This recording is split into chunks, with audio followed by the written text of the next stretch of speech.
Dear student, welcome back on my YouTube channel. आज R S English era classes आप लोगों के बीच में फिर से इंग्लिश ग्रामर का वीडियोज लेके आया। और पता हो कि प्रीवियस डेज में हम लोगों ने ग्रामर के बहुत सारे टॉपिक का डिस्कशन किया था। और उन सभी टॉपिक डिस्कशन से होते हुए मैंने ये भी कहा था कि जब वो टॉपिक डिस्कशन का और कन्वर्सेशन टाइप के कुछ क्वेश्चन थे उसका भी क्लास था, वो सभी ख़त्म हो जाने के बाद हम लोग मिलेंगे इम्पॉर्टेंस ऑफ इंग्लिश लिटरेचर पे। और आज मैं उसी पे वीडियोज़ लेके आया हूँ। ये हमारा एक तरह से डिस्कशन वीडियो होगा जिसपे हम लोग अभी उसके सेंस में समझेंगे कि जो हम लोग अभी चैप्टर को डिस्कस करने जा रहे हैं, एक टॉपिक को डिस्कस करने जा रहे हैं, वो टॉपिक है एरा ऑफ इंग्लिश लिटरेचर। यानी जो हमारा अंग्रेजी साहित्य है उसका काल कह सकते हैं, उसका समय कह सकते हैं, वो क्या था और इसके कितने खंडों में रख के इसे जाना जा सकता है। ठीक है, तो ये इम्पॉर्टेंट है। और मैं ये बताना चाहता हूँ कि इंग्लिश लिटरेचर जो है इंग्लिश का एक बहुत ही टॉप मोस्ट पार्ट होता है। और किसी भी चीज़ के लिए, जैसे हिंदी पढ़ रहे हैं तो हिंदी में हिंदी साहित्य, उर्दू में भी उर्दू साहित्य, और यहाँ संस्कृत में भी संस्कृत साहित्य, और जिसी तरह इंग्लिश में भी इंग्लिश लिटरेचर, ये बहुत ही इंपॉर्टेंस होता है। यहाँ तक कि bank, PO, railways, SSC, GDC और बहुत सारे एग्जामिनेशन में इनके क्वेश्चन अराइज होते हैं। तो मैं देर न करते हुए ये बताना चाहता हूँ कि जो हमारा इंग्लिश लिटरेचर है उसको हम लोग 11-12 पार्ट में रख के और उसके बारी बारी से कंसेप्ट को समझेंगे एक एक। हालांकि ये डिटेल्स वीडियोज नहीं है। हम लोग कोशिश कर रहे हैं कि जो हमारे चैनल पे नए हैं वो हमारे चैनल से जुड़े कंटिन्यू रहें, हमारे चैनल को सब्सक्राइब करें, लाइक करें और हमारे हर एक वीडियोज़ के साथ वो बने रहें, जुड़े रहें। तो आज इसी कड़ी में एरा ऑफ इंग्लिश लिटरेचर के क्लास में मैं ये लेके आ रहा हूँ जो डिस्कशन है। इनमें मैं थोड़ा थोड़ा सब पे एड्रेसिंग करूँगा। और जब लास्ट होगा ये, तो इसके बाद हम लोग प्रॉपर विक्टोरियन एज का एक अलग से वीडियो जाएगा, ये रेनेसांस का जो है इसका अलग से वीडियो आएगा, उसी तरह रोमांटिकिज्म का, सबका एक एक, जो अभी हम लोग देख रहे हैं 12 ये टोटल, इन सब का अलग अलग वीडियो जाएगा। ठीक है, तो आइए शुरू करते हैं, लेट अस स्टार्ट। तो फर्स्ट है विक्टोरियन एज। तो विक्टोरियन एज में हम कह सकते हैं कि 1820 से 1914 तक का जो है सफ़र, उसको हम लोग कहते हैं विक्टोरियन एज। अब विक्टोरियन एज में क्या था, इसके स्पेसिफिकेशन, स्पेशलाइजेशन, इसके वर्कआउट, इसके जो भी डिटेल्स हैं, उसका जब विक्टोरियन एज का एक प्रॉपर वीडियो जाएगा, इंडिविजुअल वीडियो जाएगा, तो उसमें इन सभी चीज़ों को हम समझ पाएंगे। अभी हमें समझना है कि इंग्लिश लिटरेचर में ये सारे चीज़ आते हैं और इंग्लिश लिटरेचर को इन सभी 12 हिस्सों से समझा जा सकता है बहुत बेहतर। ठीक है, तो मैंने कहा जैसे फर्स्ट में विक्टोरियन एज, तो विक्टोरियन एज जो है वो 1820 1914, ये 1820 से 1914 तक के लिए। ठीक है, फिर आता है रेनेसांस। तो रेनेसांस को हम लोग चौसर एज भी कहते हैं। और हमें पता है कि ये चौसर यानी कि जॉर्जी चौसर हैं, और जॉर्जी चौसर को क्या कहा गया है, father of English literature. We all know, अगर एक क्वेश्चन बनता है कि who is the father of English literature, then no any problem, we can say that the English literature father is जॉर्जी चौसर। ये उपाधि मिली हुई इनको। ठीक है, तो उनका चौसरियन एज भी इसको कहते हैं। तो चौसर एज को हम कह देंगे रेनेसांस, और इसको भी डिटेल्स में जब लेके आएंगे तो जानेंगे। अब हम लोगों ने दो जाना है, विक्टोरियन एज जो 1820 से 1914, रेनेसांस चौसर एज। ठीक है, उसके बाद रोमांटिकिज्म। रोमांटिकिज्म को 1790 से 1836 तक का माना जाता है। 1790 से 1830 और 37 तक के एरा को, एज को माना गया है रोमांटिकिज्म का एरिया वो। ठीक है, फिर फोर्थ में आता है ओल्ड इंग्लिश एज। इंग्लिश का भी ओल्ड एज है, जैसे ओल्ड एज था, मिडिल एज हुआ, फिर मॉडर्न एज हुआ। ठीक है, जिसको न्यू इंग्लिश के नाम से जानते हैं। तो इसमें ओल्ड इंग्लिश जो है हमारा इंग्लिश लिटरेचर का एक हिस्सा रहा हुआ है।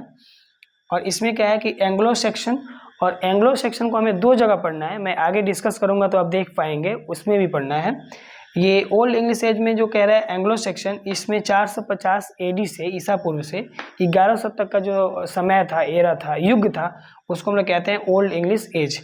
उसमें हमें जैसे ब्रिटेन और इंग्लैंड का अच्छा खासा उसमें जिक्र किया गया है।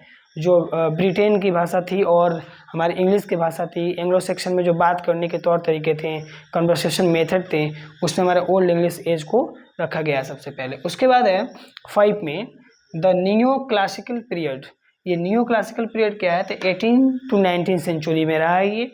और इसमें जो नियो क्लासिकल पीरियड है उसमें खासकर दो चीज़ों पे ज़्यादा जोर दिया गया है। वो दो चीज़ें हैं, एक में लॉजिक और प्लस में दूसरे सुपरस्टिशंस, लॉजिक तर्क कह सकते हैं, जो तार्किक चीज़ें होती है उस पर, और सुपरस्टिशंस जो अंधविश्वास होते हैं, यानी कि तार्किक बुद्धि पे और अंधविश्वास बुद्धि पे, इस तरह की भाषाओं पे, हालांकि तार्किक भाषा और अंधविश्वास की भाषा, इन सभी पे थोड़ा सा ज़्यादा फोर्स किया गया और इसके एरा को माना गया 18 से 19 सेंचुरी। ठीक है, बेस्ट, कोई दिक्कत नहीं। उसके बाद हम देखते हैं 6 में, तो 6 में हमारा आता है इंग्लिश लिटरेचर। ये इंग्लिश लिटरेचर जिसको अभी हम लोग डिस्कशन कर रहे हैं, इंग्लिश लिटरेचर, ये 6 नंबर पे आता है और ये 20 सेंचुरी का एक जीता जागता उदाहरण है। बहुत अच्छा, अगर इंग्लिश लिटरेचर के बारे में कोई बात करें तो आप 20 सेंचुरी का इंग्लिश लिटरेचर पढ़ रहे हैं, आप बेहतर कर रहे हैं। हालांकि इंग्लिश लिटरेचर का इतिहास बहुत पुराना रहा है, इसके पीछे की भी हिस्ट्री एक अलग से उसकी क्लास होगी जिसको बताया जाएगा, बट अभी हम जानेंगे कि जो इंग्लिश लिटरेचर का मेन और उसका राइट टाइम जो कहेंगे वो कहेंगे 20 सेंचुरी।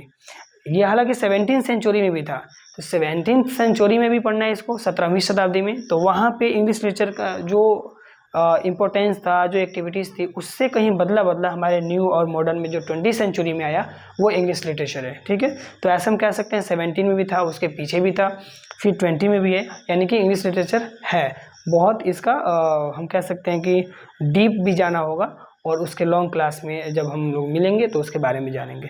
फिर हमारा आता है 18 सेंचुरी, इसको हम MDCC कहते हैं। जैसे रोमन में हम सब अंकों को लिखते हैं, तो रोमन में हमारा M फॉर 1000, D फॉर 500 और C for 100, triple C equals to ये 300। ओके, 300 ईयर्स, तो यहाँ पे हम 1500 और 300, ये 18 ऐसे भी हुआ। 18 सेंचुरी को MD ट्रिपल C के नाम से भी जानते हैं। MD ट्रिपल C अगर कोई एरा के बारे में पूछ रहा है तो हम कहेंगे 18 सेंचुरी, और 18 सेंचुरी के बारे में भी हम लोग पढ़ेंगे आगे। फिर आता है हमारा 8 नंबर में एलिजाबेथन एज। इसको तो इंग्लिश लिटरेचर का गोल्डन एज करार दिया गया। जब भी हम इंग्लिश लिटरेचर की बात करते हैं और जब हमसे कोई एलिजाबेथन एज के बारे में बात करता है तो हम वहाँ पे उसको गोल्डन एज कहते हैं। और मैं ये बता दूं, जैसे ग्रेजुएशन में अगर आप जा रहे हैं और इंग्लिश ऑनर्स ले रहे हैं तो आपके पार्ट वन होंगे उसमें आपको ये एलिजाबेथन एज को पढ़ना है इंग्लिश लिटरेचर के अकॉर्डिंग। ये इंपॉर्टेंट है बहुत। ठीक है, उसके बाद आता है 9 नंबर में।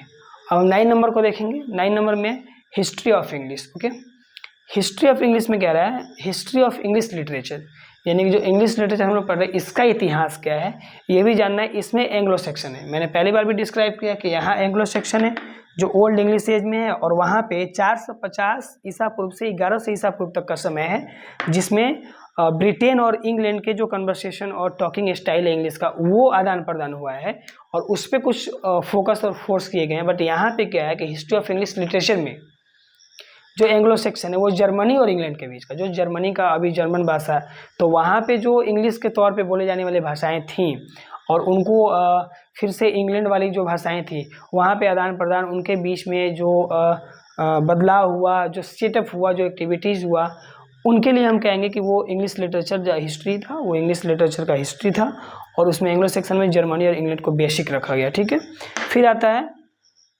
Restoration age. रेस्टोरेशन एज में हम आते हैं 17 to 18 सेंचुरी का। 17 to 18 सेंचुरी के अंदर में पढ़ना है। जब इसके इंडिविजुअल वीडियो जाएंगे तो हम जान पाएंगे कि रेस्टोरेशन एज में खास बात क्या है। ठीक है, फिर आते हैं 11 में, तो इसका है जॉर्जियन पीरियड। ये जॉर्जियन पीरियड जॉर्ज चौसर से सम्मिलित है और जॉर्ज चौसर ने पता है कि फादर ऑफ इंग्लिश लिटरेचर है। तो जॉर्जियन पीरियड एक उनका एरा ही है, समय ही है, जो 1714 से 1837, 1714 से 1837 तक का जो पीरियड है वो कहा गया। और लास्ट, जब हम बात कर रहे हैं इंग्लिश लिटरेचर की और आते हैं लास्ट पॉइंट पे जो 12 नंबर में है, 12 नंबर में है, यहाँ पे है द मॉडर्न पीरियड। ये अभी का पीरियड जो है, मॉडर्न का पीरियड जो है, जो आफ्टर 20 सेंचुरी, ये भी कह सकते हैं 21 सेंचुरी का ये ओपनिंग था वो। जैसे मॉडर्न जनरेशन और सोसाइटी के बारे में पढ़ना है। हमें पता है कि हम जब मॉडर्न पीरियड को पढ़ रहे हैं तो आधुनिकीकरण या नए चीज़ों को ज़्यादा से ज़्यादा जानेंगे। अब इस नए चीज़ों को जानने के प्रयास में हम अपने मॉडर्न जो जनरेशन है अभी के जो चल रहे हैं उसको, और अभी का जो सोसाइटी है, समाज है, और जो सिविलाइजेशन है, कल्चर है, इन सभी चीज़ों को देखेंगे और इनसे आगे बढ़ेंगे। ये हमारा इंग्लिश साहित्य का भी हिस्सा है। ठीक है, तो ऐसे आज हमारे इस वीडियोज में ये रहा कि हम एरा ऑफ इंग्लिश लिटरेचर का डिस्क्राइब करते हुए, डिस्कशन करते हुए इन सभी छोटे छोटे टॉपिक पे हम लोगों ने थोड़ा सा एकदम इसका मुख्य बिंदु जाना। और जो हमारी अगली वीडियोज होगी इससे संबंधित होगी, तो इस पे हम लोगों ने पार्टिकुलर वीडियोज़ बनाने का वो सोचा है। और जैसे Victorian age, renaissance, romanticism, old English age, उसी तरह the neoclassical period, English literature, 18th century, Elizabethan age, history of English literature, ये रेस्टोरियन एज और Georgian period, the modern period, इन सभी को लेकर हम लोग आएंगे और बारी बारी से एक एक का डिस्कशन होगा। उस वीडियोज़ में आप लोग बेहतर समझ पाएंगे। हालांकि हमने अभी इंग्लिश लिटरेचर की शुरुआत की है और इसी कड़ी में इंग्लिश लिटरेचर, उसके बाद कह सकते हैं कि why English is so important for you and everybody, ये होगा। फिर why is English conversation is necessary for everybody, ये इसके लिए भी टॉपिक आएगा। Why is English is necessary, English क्यों नेसेसरी, ये भी आएगा। नीड्स क्या है इसकी, उपलब्धि क्या है, अचीवमेंट क्या है इसकी, इन फ्यूचर प्लान क्या है इसका, लाइफ क्या है इसका, आगे सिक्योरनेस पे बात होगी, सभी चीज़। यानी कि हम कह सकते हैं कि how can we write and how can we stay English, इसके बारे में हम लोग अगले वीडियो में मिलेंगे। तब तक के लिए इस वीडियोज़ को देखें, समझें, लाइक एंड सब्सक्राइब करें। धन्यवाद। Thank you for watching this video.